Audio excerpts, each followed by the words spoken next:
The results of the Electoral College, if split by percentage vote, is in, and here are the results. Hi everyone. For those that follow our channel, a few weeks ago, I did a presentation on the thought concept of using the Electoral College when it comes to presidential voting, but doing it in a way where every single vote could count. And for those that didn't see the video, you can always reference it in our video library. But the whole premise of the concept by taking the Electoral College and still using this system when it comes to our presidential election, but making it to where every single vote would count, and we would divvy up the electoral votes by the percentage of votes received, got really good feedback. As an example, what I was saying is this, is that we live in a society with our voting system to where it's take all, winner take all.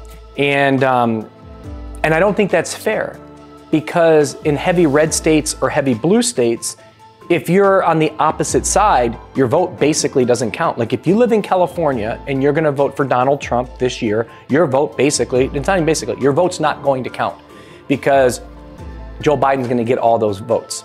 If you live in Texas, Donald Trump's gonna get all those votes. So if you're a Democrat, what's the point of voting? Or in Alabama, what's the point of voting for Joe Biden if you live in Alabama when you know Trump's heavily gonna win that state?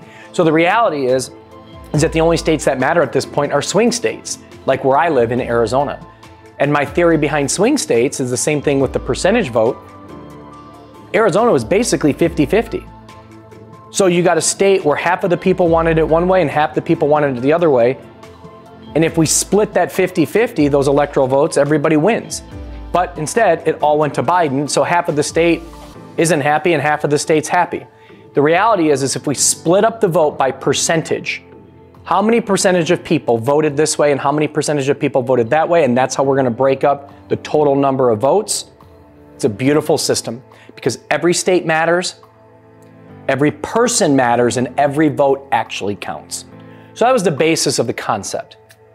Well, I went back because I thought maybe we should do an exercise to see how the 2020 presidential campaign would have played out if we voted in this fashion. And what makes this interesting is when I said that I was gonna do this, people are like, well, that's because you're a hardcore conservative and all this other stuff. And I'm not. I just wanted to see if every vote counted and it was based on a percentage, how would the vote have fallen? On a pure, bipartisan, non-biased opinion, what would have happened if we did it that way? What would have happened if every single vote counted and it was split by percentage? What would the outcome of the 2020 election have been? And the results are in. The winner of the 2020 presidential election is Joe Biden. 273 votes to Donald Trump's 253 votes. 11 votes would have went towards an independent, therefore taking away, because I wanted to count independent votes too, because what that essentially means is that not every state is going to have 100%, because if you have an independent that's taking 1 or 2 or 3% of the vote in that state, give them the votes too. So a couple glaring things to me. There's 538 total votes available. Now we'd have to change getting 270 as the basis of how you win. You need to get to 270 in today's world. That would change. Whoever has the most gets it. And here's what kind of the glaring thing comes to mind. In the states that Biden won, he won by a significant margin. Most, not all of them, but most of them. As an example, New York, 61 to 38%. Take Illinois, 58 to 41.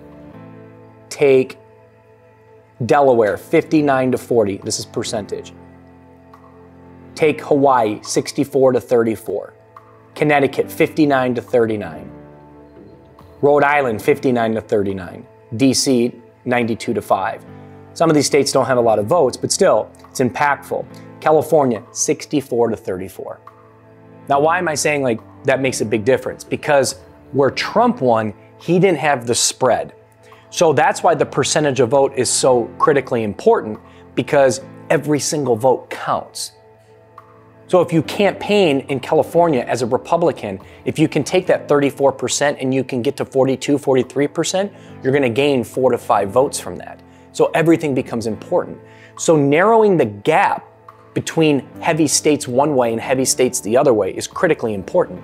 Also, the states that Biden had that margin were heavy states that had votes, California being the biggest one. So on the Trump side, where he won, his margin of victory in the red states that got all the red votes weren't as big, so Biden still took some of those votes because his margin, as an example, everyone thinks Texas is so heavy red. Let's look at Texas. I'll give you an example. 46 to 52. Trump had 52%, Biden had 46. So a state where you think it's heavy red, the reality is Biden got 17 electoral votes in our way of doing the percentage voting, and Trump got 19.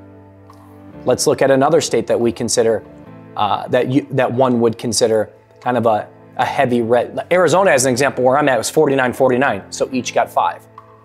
So that margin of victory becomes important in these states. Like this year, again, Trump isn't going to go to California because he knows he ain't going to get any votes in California, and he's probably not going to go to Illinois, and certainly Joe Biden isn't going to go down to Mississippi and Alabama and some of these other states where it's already locked up. They're only going to focus on these swing states. But if we do it by percentage voting, every state counts and every vote counts, and that margin of victory is also critically important. And especially, like, think about California and how impactful California is, and think about Texas and how impactful Texas is with the number of delegates that they have. And what I like about the independent side of this campaign that becomes important too is that it removes the variable by having that independent still getting those votes, meaning he took those votes away. Like right now, what happens, like say Kennedy does end up running and say he's taking away votes from Joe Biden, which is the concept is Kennedy would take votes away from Biden more than he would take away votes from Trump right now. That's the consensus.